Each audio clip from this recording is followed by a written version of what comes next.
Okay sir.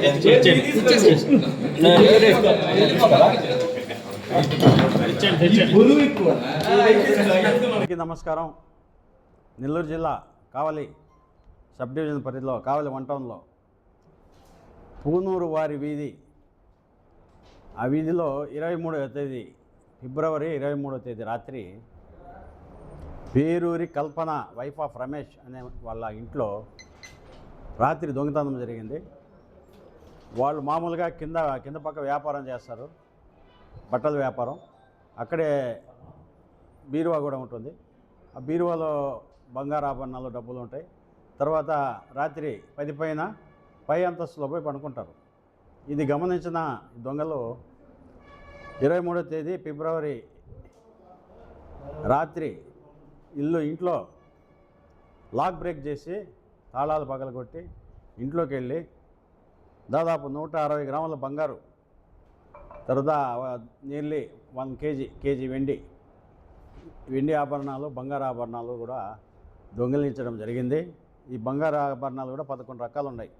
నల్లపూసల దండ, కెంపుల్ set, బంగారు dollar, పచ్చపూసల దండ, కమ్మలు 6 జతలు, తర్వాత ఈ రకంగా మొత్తం టోటల్గా చౌకర్ ఒకటి, సాదా చైన్ ఒకటి, టోటల్గా 11 రకాల ఐటమ్స్ 160 గ్రాములు ఉంటాయి. దీని విషయంగా కావలి 1 టౌన్లో SHO ఫిరోజ్ కేసు రిజిస్టర్ చేయడం జరిగింది 24వ తేదీ ఫిబ్రవరి 24వ తేదీ.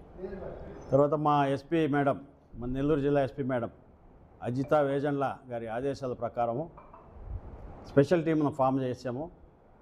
ఆ టీంలో మన SI సుమను, స్టాఫు, తర్వాత మన ఫిరోజ్ కూడా చాలా ఇంట్రెస్ట్గా మేడం ఆదేశాల మేరకు ఇంట్రెస్ట్గా ఒక టీము ఏర్పాటయ్యి ఇన్వెస్టిగేషన్ చేయడం జరిగింది.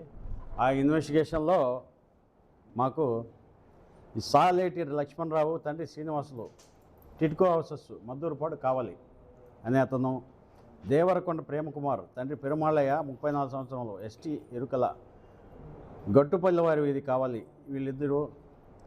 వీళ్ళిద్దరూ కలిసి దొంగతనం చేసినట్టుగా మాకు తెలియవచ్చింది. మా ఇన్వెస్టిగేషన్ ఆధారంగా వాళ్ళని ఈరోజు సాయంత్రం, అంటే మార్చి 1వ తేదీ సాయంత్రం 4 గంటల సమయంలో హిందూ శ్మశాన వాటిక వద్ద వాళ్ళిద్దరిని వెళ్తుండగా పట్టుకొని అరెస్ట్ చేయడం జరిగింది. అరెస్ట్ చేసి వాళ్ళని ఇంట్రాగేట్ చేయగా వాళ్ళ ద్వారా ఈ బంగారు ఆభరణాలు కూడా అంతా కూడా రికవరీ చేయడం జరిగింది. ఈ విషయంగా వాళ్ళని అరెస్ట్ చేసి ఇప్పుడు మనం రిమాండ్కి పంపిస్తున్నాం.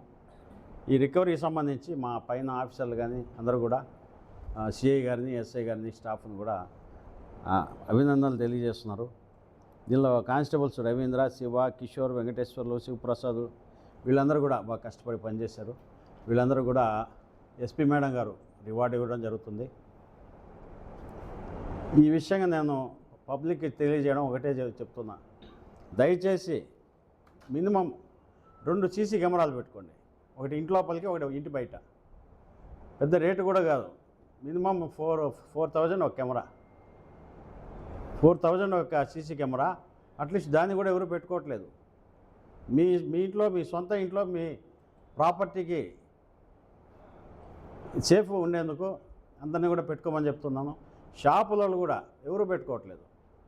మీకోసం మీ సొత్తు జాగ్రత్త చేసుకునేందుకన్నా పెట్టుకోండి. పెద్ద రేటు కూడా కాదు, 4,000 ఒక కెమెరా, 2 కెమెరాలు, వీధిలోకి ఒక వీధి వైపు చూసి ఒక కెమెరా, ఇంట్లో ఒక కెమెరా పెట్టుకోండి. ఇంట్లో ఏమో లక్షల ఆస్తులు ఉంటాయి, లేదా కోట్ల ఆస్తులు, బంగారు ఆభరణాలు అన్నీ ఉంటాయి. కానీ ఎందుకో కానీ 4,000కి పెట్టి CC కెమెరాలు పెట్టుకొని చాలామంది జరుగుతున్నారు. చాలా అవేర్నెస్ ప్రోగ్రాంలో కూడా చెప్పాము మేము. దయచేసి ప్రతి ఒక్కరు కూడా ఇళ్లలో CC కెమెరాలు పెట్టుకోండి. పెద్ద ఖర్చు కాదు. ఇంటి బయట పక్కకు ఒకటి పెట్టండి, ఇంటి లోపలికి ఒకటి పెట్టుకోండి. ఇది నా విజ్ఞప్తి, విన్నపం.